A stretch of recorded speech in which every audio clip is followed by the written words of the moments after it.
it does music, it does body language, but it also is, and they gender bias. In women, they call it intuition. In men, it's gut feel. This is a side that makes decisions. Our feelings start at our brainstem. They come in through our eyes, and they go right to the back, and then they come up to the front. That's how we see. We feel before we see. This amygdala is physiologically bigger in rich because it does pattern recognition, and it does two other things. One is called initiative. The other is called imagination. The affluent tend to have these attributes. The ability to make decisions based on kinesthetic responses, gut feel, the ability to take action, the ability to imagine. Here's the kicker. You know what they find? This propensity to attain a certain level of affluence is, so they go, wait, is it nature or nurture? They find that it's a little bit of both. So what that means is that we have the ability to develop or enhance this size in our brain by releasing certain endorphins, by taking certain actions like moving from an external explanatory style to an internal. Not only that, but we can pass this down to our kids. We can pass the propensity for an attainment of affluence down to our kids if we learn how to think better. It's shocking. Here's the problem. People don't understand how to make these decisions. It's really easy to say, you know what, I understand that I need to talk to myself better. I understand that I need to take more accountability and not that there's a subconscious mind. And I understand, and I know myself pretty good. How many people here think they're a better driver than the average person? Everybody does. We don't understand how to make change. And the problem is we're designed. Carl Jung comes up and replaces Freud a little bit. And Freud said, you know what, our motives are fear and greed. Carl Jung says, you know what, there are 6 competing cognitions when it comes to how we decide about money.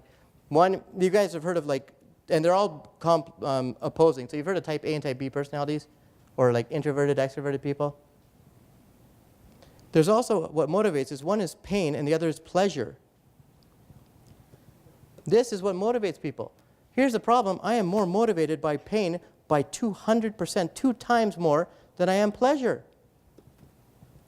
I don't want to look stupid. I don't want to lose money. And we combine that motivation, that fear, that lack of pain with our external explanatory styles, like I don't want to be fat, I don't want to be heavy, I don't want to be a smoker. If I tell you don't think of a blue bunny rabbit, you know, I'm golfing with the boys, what do they say? Don't focus on the water, Shafik.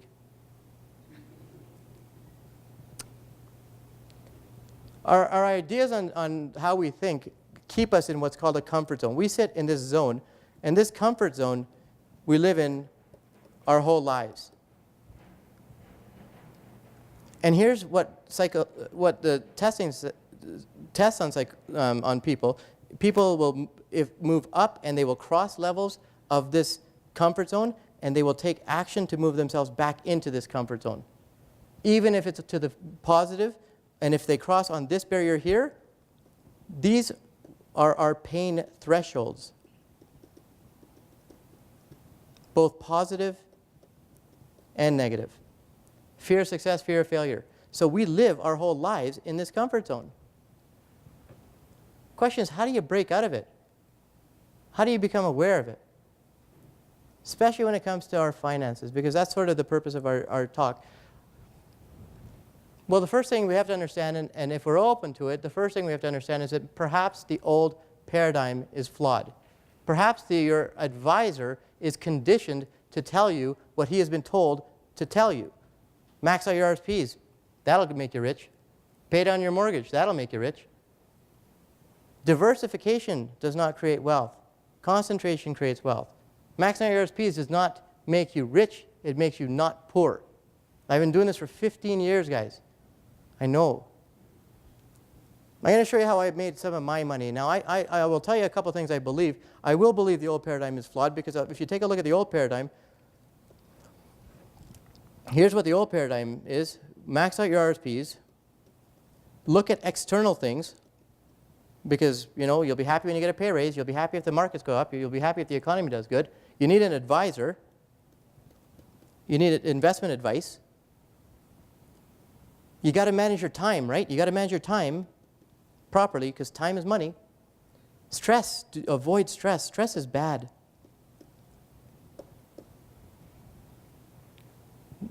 I disagree. I'll tell you the new paradigm, and I'll tell you what we're going to share a little bit. One, RSPs, yeah, they're good, but they don't make you rich. They make sure you don't go poor. You don't need advice. I'll talk about that later. Time isn't important. It's managing our energy. Life isn't a marathon. It's a series of sprinting and then resting. I know it sounds a little bit hokey, but bear with me for a couple of minutes here. Stress isn't bad. You know, when I go work out, my wife, she says, you know what, Shafik, you must stress your muscles to failure. The mind and the body are very connected. If I can develop emotional or physical resiliency in my body, can't I develop emotional resiliency in my mind by stressing them to failure? Why can't I develop, if I can develop physical capacity, why can't I develop emotional capacity?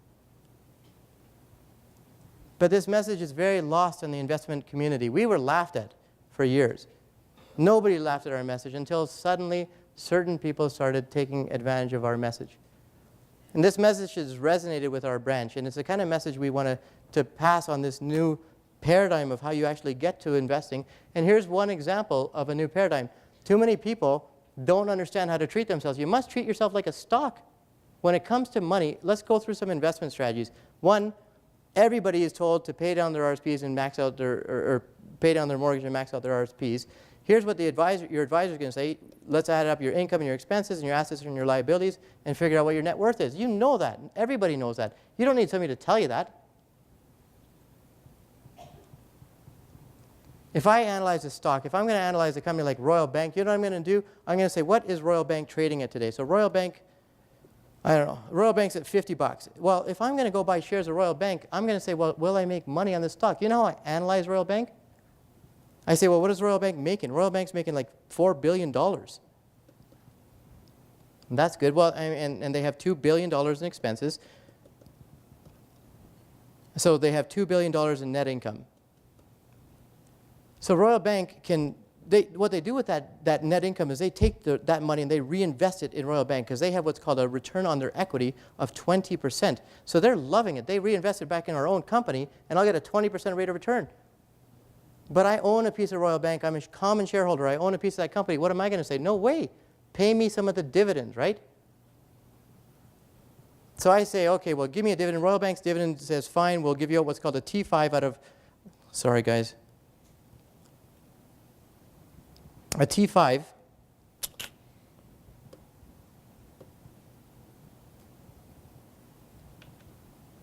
and we'll pay out of retained earnings.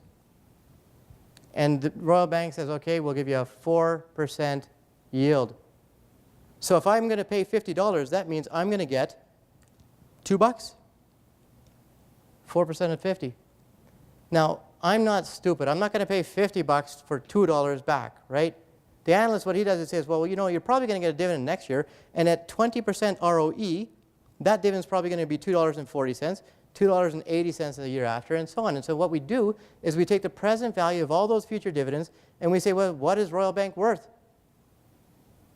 And if the present value of the future dividends is $60 and Royal Bank's trading at $50, I should buy it. If the present value of the future dividends is trading at $40 and Royal Bank is at 50, it might be a little bit overvalued. Why don't we treat ourselves like that? Why don't we take a look at ourselves, not just in terms of what our net worth is, our assets minus our liabilities, but the present value of our future income? If I have $300,000 in RSPs and 200 grand of equity in my house, that's fine. I have $500,000. That's my net worth. But if I'm making 100 grand and spending $80,000, I have $20,000 in net income. What can I do with that money? I am the present value of that future income. See, as an analyst, I got to say, okay, well, let's compare Royal Bank to other investments. Let's take a look at TD. So what I do is I say, well, Royal Bank's got how many shares outstanding? About 500 million shares outstanding. And so if I'm going to spend $50 on Royal Bank, I take a look at that price and I divide it by the $2 billion in earnings and the 500 million shares in outstanding. That gives me $4 in earnings per share. Well, 50 divided by that $4 in earnings per share gives me a price to earnings multiple of 12.5 times earnings. But none of us, no people treat themselves like a company. What about our debt to equity ratio? What about our cash flow from operations? What is our present value of future income? What is our liquidity ratio? What is our price earnings ratio? That's how we must learn to treat ourselves, because companies make themselves big. People don't. People are conditioned by their financial advisor to max out their RSPs and pay down their mortgage and think that's it. Maybe buy some real estate. I'll show you how I made a bit of my money. I'll show you what we must do. But one of the differences in paradigms is start treating yourself like a company.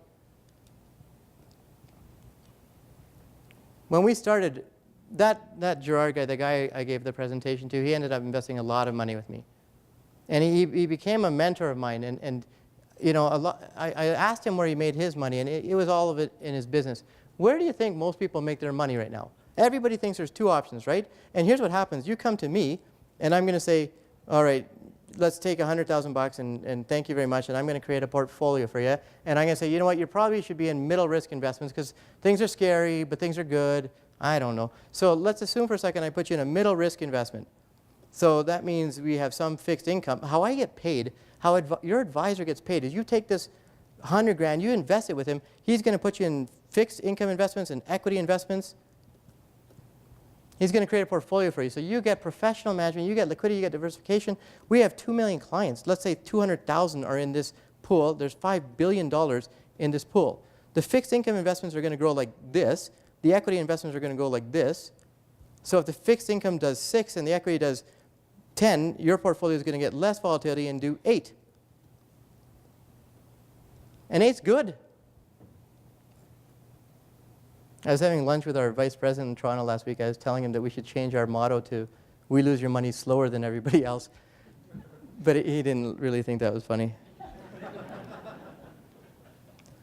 If you give me $100,000, I'm going to say, okay, I can get you 8% if we go middle of the risk. And you say, okay, Shafik, I'm a long-term investor. Let's invest $100,000 for 10 years. I'm going to say, okay, I'm going to get you back. All good.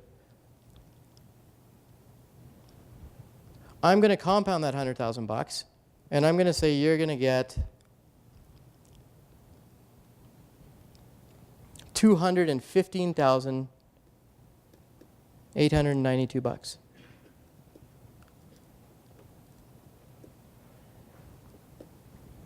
And that's good. There's nothing wrong with this. This is what everybody does. Where do you think all my clients made their money? Not the traditional way. All my clients with $5, $10 million, nobody did it this way. Where do you think people make their money?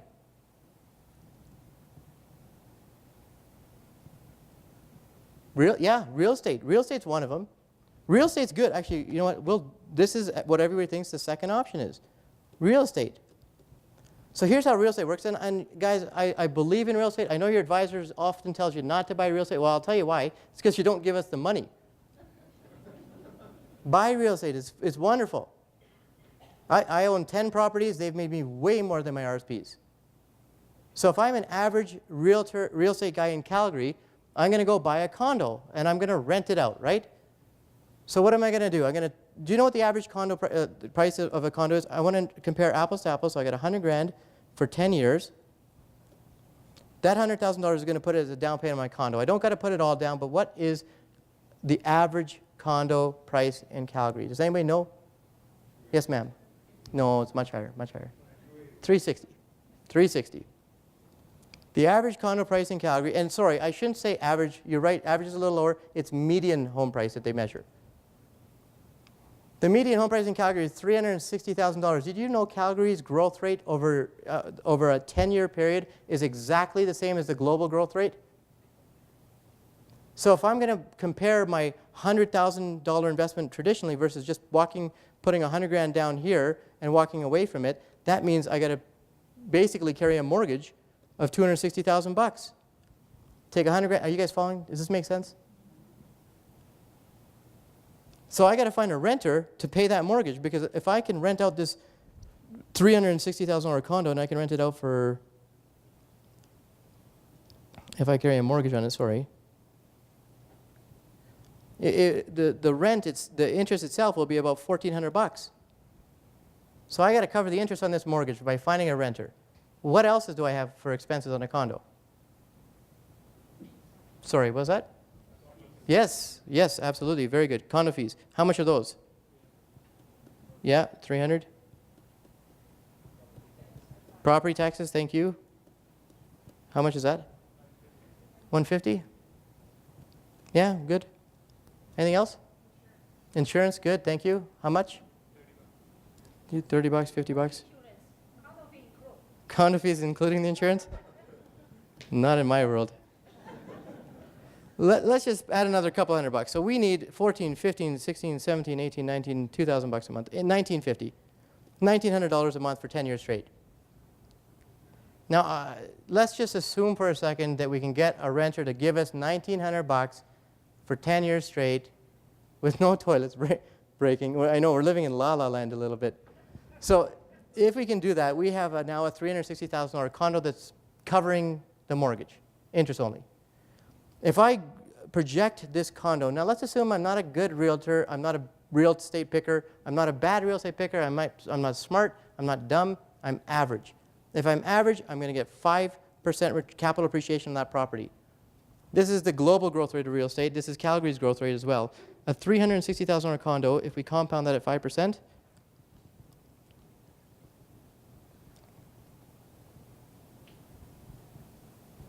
is going to grow to $586,000. Pay back my mortgage of $260,000.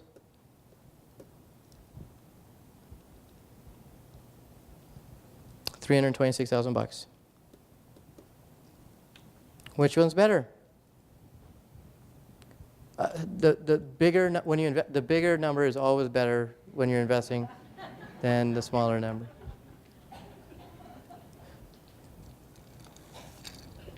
Real estate works. I know people have different opinions about it, but let me show you what I do with my money, because I'll show you what I do with some of our clients' money. I'll show you what you might want to consider, but put on your seatbelts because this is a bit unique. So I was watching this commercial. And anybody, have you ever seen that commercial where there's a guy, he's eating like a jar of peanut butter. He comes around the corner and he bumps into a girl that's eating a chocolate bar. And the chocolate bar breaks, falls in the peanut butter. They both take a bite. And they both come out with, oh, this is the greatest thing since sliced bread. This commercial saved Hershey's. They came out with the Reese's peanut butter cup, came out with terms like synergy. The tagline of that commercial was sometimes you can combine two ideas and get an even better idea. Well, let's take a look, because all of my clients that got to a certain level of wealth, everybody always thinks that there are only two options: real estate and traditional investing. So if I take my $100,000, let me just create a slide here. If I take $100,000 and I'm going to walk away from it, let's try this. Let's take $100,000 and put it in an annuity, or something that's going to generate like a dividend type investing, yielding investment. So I take $100,000, I invest it. Let's assume for a second that that $100,000 I'm going to cash out and create a cash flow equal for the next, we're looking at 10 years, right? So I take $100,000, invest it, I'm going to cash it down to zero. So if I cash it out, I can cash out $10,000 per year for 10 years. Does that make sense? Okay, now we're getting some dividends. This money's invested, so I ain't going to get just the 10 grand. I'm going to get another $5,000 in interest. So I now have a cash flow of $15,000. So when I was a kid, I took $100,000, I went and I invested it. Now what I did is I went to the bank and I said, Mr. Banker, will you please lend me some money? The bank says, no, you don't got any money. I'm not going to lend you a dime. I said, well, what are you talking about? I'm the present value of my future dividends or my future income. He said, nope, you're not. So I went and I said, well, what if I lent you, what if I secured it with an investment? What if I took that, whatever you lent me, and I gave you security? They said, well, was it liquid? I said, sure, we'll make it liquid. And they said, well, fine, we'll give you a rate, we'll give you a loan, but we'll give you a loan at 5% interest. Well, my credit wasn't great, so I said, okay, fine. to figure out how much they would lend me, $15,000 divided by 5% means they would lend me $300,000. So I took that $300,000 and I invested it. So I took that $300,000 and I put it. Now I'm going to tell you guys, if you do want to try this strategy at home, find somebody to help you do this. I invested it in something, I did very well, but my advice is put it in what's called a principal guaranteed note. So I went and I bought what's called a principal guaranteed note. And I linked it to the bank. The bank had their collateral. The $100,000 just paid for this loan every single year, the $15,000 in interest, and I walked away. So now I have this asset growing like this, and I have a liability growing like this. If I'm going to borrow money to invest, the basic idea is that I have to earn higher than the cost of borrowing. Now let's assume for a second that we continue to get that middle risk portfolio at 8%, that $300,000 investment, 10 years later,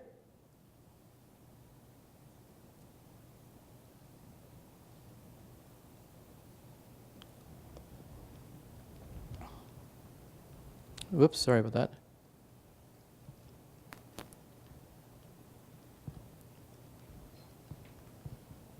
$650,000.